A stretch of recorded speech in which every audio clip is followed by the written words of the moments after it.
क्या आपने कभी महसूस किया है कि जीवन में सब कुछ होते हुए भी मन के अंदर एक खालीपन रहता है?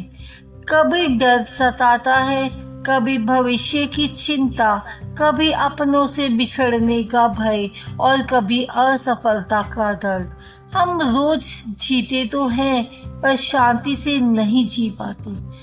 महाभारत की युद्ध भूमि में अर्जुन भी ठीक इस स्थिति में खड़ा था। शक्ति थी, ज्ञान था, पर मन टूट चुका था।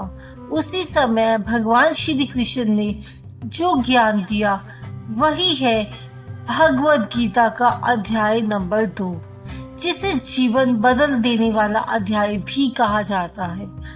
इस एक अध्याय में छुपी है जीवन जीने की कला, दुख से निकलने का मार्ग, निर्भय बनने का रहस्य और सच्ची शांति का द्वार। आज की यह गीता कथा सिर्फ सुनने के लिए नहीं है, बल्कि जीवन में उतारने के लिए है। इसीलिए अंत तक अवश्य सुनिए, क्योंकि हो सकता है आज आपको वही उत्तर मिल जाए जिसकी तलाश आपके मन को वर्षों से है। राम राम प्रिय भक्तों, भक्ति बीट्स चैनल पर आपका स्वागत है।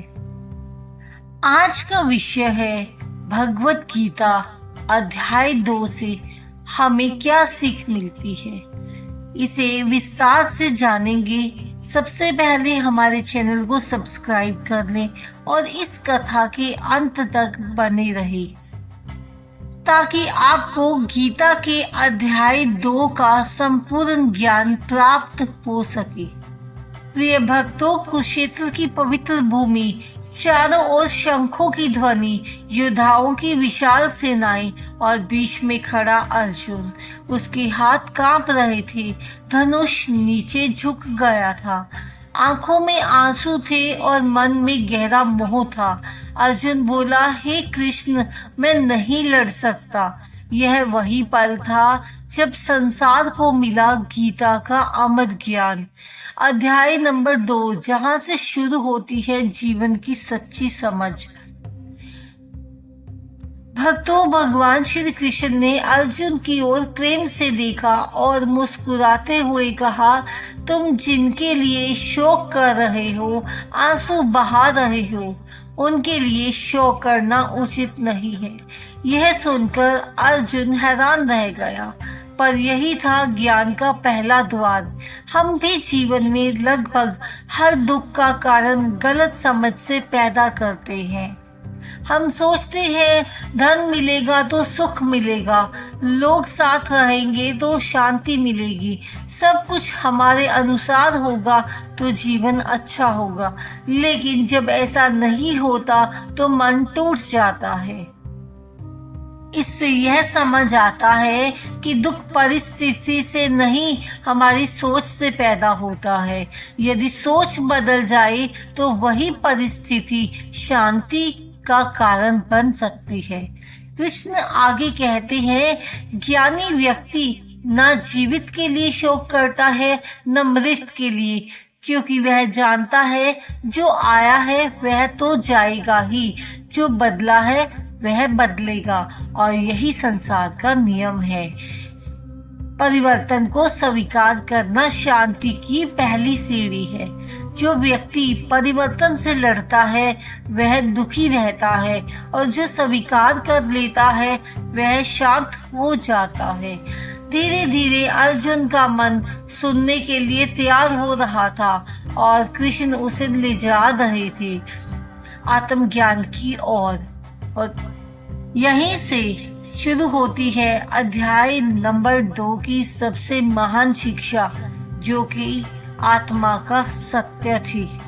भक्तों, अर्जुन की सबसे बड़ी पीड़ा थी अपने प्रियजनों को खो देने का भय। तभी कृष्ण ने उसे वह सत्य बताया जो पूरे अध्याय का हृदय है। उन्होंने कहा, न जायते मित्राते वा कदाचित, आत्मा न जन्म लेती है न मरती है। शरीर नश्वर है पर आत्मा शाश्वत है। जैसे मनुष्य पुराने वस्त्र छोड़कर नए वस्त्र धारण करता है, वैसे ही आत्मा एक शरीर छोड़कर दूसरा शरीर ले लेती है।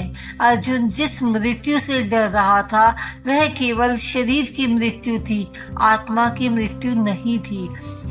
इससे यह सीख मिलती है कि मृत्यु अंत नहीं, परिवर्तन है। यदि यह सत्य मन में उतर जाए तो जीवन का सबसे बड़ा भय अपने आप समाप्त हो जाता है। भक्तों, हम शरीर नहीं आत्मा है, यही इस गीता की सीख है। जब मनुष्य स्वयं को केवल शरीर मानता है तभी वह दुख, डर और असुरक्षा से भर जाता है। लेकिन जब वह समझता है कि मैं आत्मा हूँ, शाश्वत हूँ, तब भीतर अद्भुत साहस जाग जाता है। यही कारण है कि आत्मज्ञान को सभी दुखों की औषधि कहा गया है।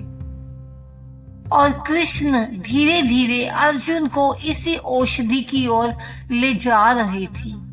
भक्तों, आत्मा का ज्ञान सुनने के बाद भी अर्जुन का मन पूरी तरह स्थिर नहीं हुआ था, क्योंकि उसका संघर्ष केवल मृत्यु का भय नहीं था, बल्कि कर्तव्य और भावनाओं का संघर्ष था। एक ओर थे गुरु पितामह संबंधी, दूसरी ओर था धर्म और अन्याय। अर्जुन सोच रहा था, क्या अपने ही लोगों से युद्ध करना सही है? तभी श्री कृष्ण ने कहा, सब धर्मे निधन श्रेय, अर्थात अपने धर्म का पालन करते हुए मृत्यु भी कल्याणकारी है, पर दूसरे के धर्म का पालन भयावह है। इससे सीख मिलती है कि जीवन में सबसे बड़ा पाप है अपने कर्तव्य से भागना। कभी कभी सही कार्य कठिन होता है, दर्द देता है, पर सही वही होता है जो जीवन को समझ लेता है। भावना से नहीं, सत्य से निर्णय लो। भावनाएं बदलती रहती हैं, पर सत्य स्थिर रहता है। जो व्यक्ति सत्य के आधार पर निर्णय लेता है वह अंत में शांति पा जाता है। कृष्ण अर्जुन को सिखा रहे थे कि धर्म का मार्ग कठिन हो सकता है, पर वही मुक्ति का मार्ग है।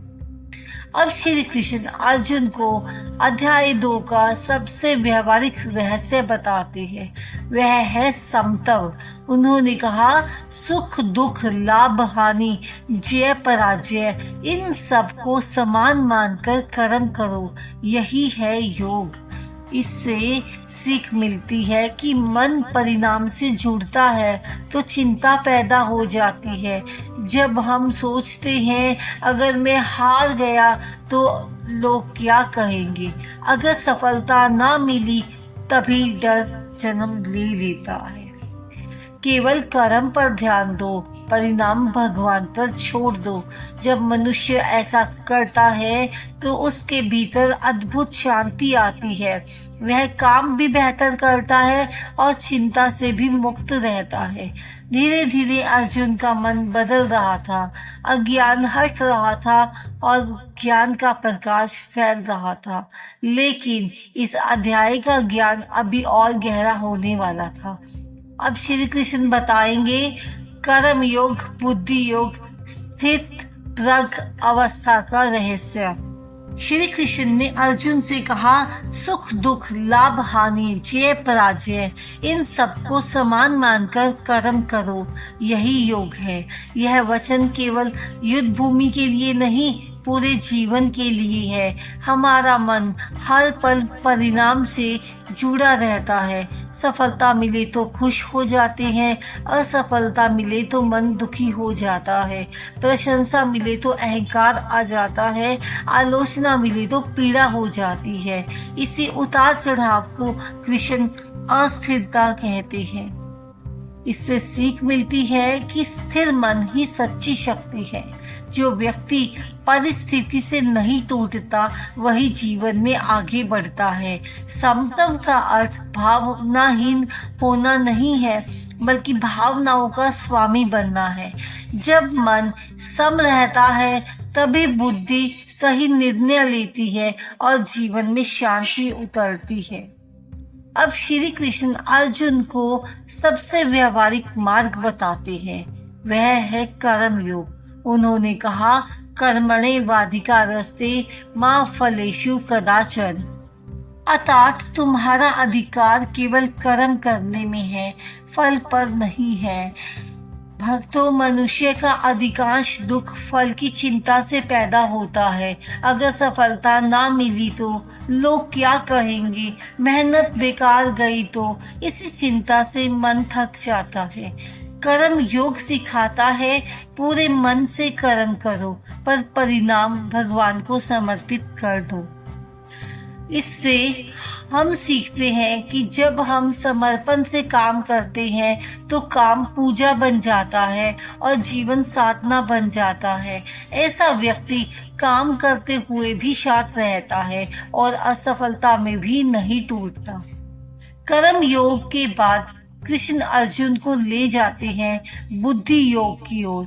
बुद्धि योग का अर्थ है ऐसी जागरूक बुद्धि जो मन, डर और भ्रम से मुक्त हो। जब मन इच्छाओं से भरा होता है तो बुद्धि धुंधली हो जाती है। इच्छा से आसक्ति पैदा होती है, आसक्ति से क्रोध पैदा होता है, क्रोध से भ्रम पैदा होता है और भ्रम से बुद्धि का नाश हो जाता है। यही पतन की श्रृंखला है। इससे हम सीखते हैं कि मन को संयमित किए बिना शांति संभव नहीं है। ध्यान, प्रार्थना, सत्संग ये सब बुद्धि को शुद्ध करते हैं। जब बुद्धि शुद्ध होती है तभी सही निर्णय जन्म देती है। अब श्री कृष्ण बताते हैं सच्चा ज्ञानी कौन है, जिसका मन इच्छाओं से मुक्त हो, जो सुख दुख में समान रहे, जिसे क्रोध विचलित ना करे और जो भीतर से पूर्ण हो, उसे कहते हैं स्थित प्रज्ञ। स्थित प्रज्ञा का क्या अनुभव है, आइए जानते हैं। वह बाहर से सामान्य दिखता है पर भीतर गहरी शांति होती है। न सफलता उसे उछालती है न असफलता गिराती है। उसकी खुशी परिस्थितियों पर निर्भर नहीं होती बल्कि आत्मा से आती है। भक्तों, इस अध्याय का अंतिम संदेश है वैराग्य से शांति और शांति से मुक्ति। वैराग्य का अर्थ संसार छोड़ना नहीं है बल्कि आसक्ति छोड़ना है। गहरी सच्चाई यह है कि जब मन इच्छाओं के पीछे भागता है तो कभी शांत नहीं होता, पर जब मन भीतर लौट जाता है तो वही शांति बन जाता है। संयमित इंद्रियां, स्थिर मन, जागरूक बुद्धि, भगवान में विश्वास, ये चारों मिलकर मनुष्य को मुक्ति के मार्ग पर ले जाते हैं। यह अध्याय का दिव्य ज्ञान समाप्त होता है, लेकिन हमारी कथा अभी बाकी है।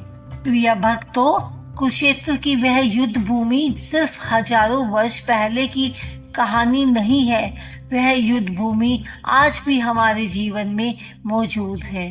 अंतर बस इतना है कि अर्जुन के हाथ में धनुष था और हमारे हाथ में जिम्मेदारियां हैं। अर्जुन के सामने रिश्तेदार खड़े थे और हमारे सामने परिस्थितियां खड़ी हैं।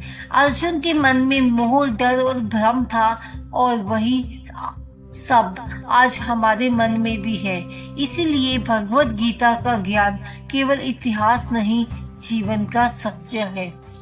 यह अध्याय 2 हमें सिखाता है, जब दुख आए तो याद रखो तुम शरीर नहीं आत्मा हो।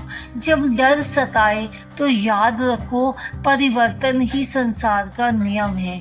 जब निर्णय कठिन हो जाए तो याद रखो कर्तव्य ही सच्चा धर्म है।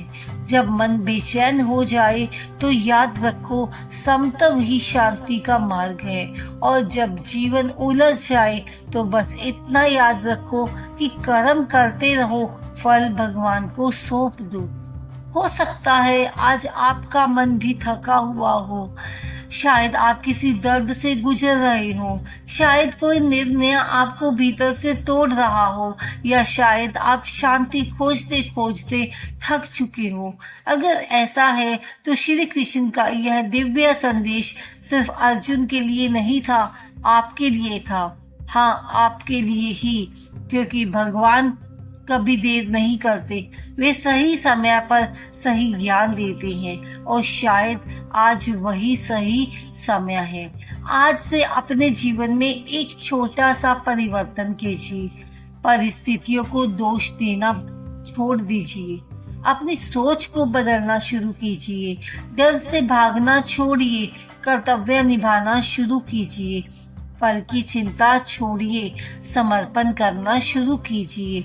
और सबसे महत्वपूर्ण बात, खुद को कमजोर समझना छोड़ दीजिए, क्योंकि आपके भीतर भी उसी परमात्मा का अंश है। जिस दिन मनुष्य अपने भीतर बैठे भगवान को पहचान लेता है, उस दिन उसका अकेलापन समाप्त हो जाता है। जिस दिन उसे यह विश्वास हो जाता है कि हर परिस्थिति में कोई दिव्य शक्ति उसके साथ है, उस दिन डर समाप्त हो जाता है। और जिस दिन मन सम हो जाता है, इच्छाएं शांत हो जाती हैं और बुद्धि स्थिर हो जाती है, उसी दिन जीवन में सच्ची शांति उतरती है।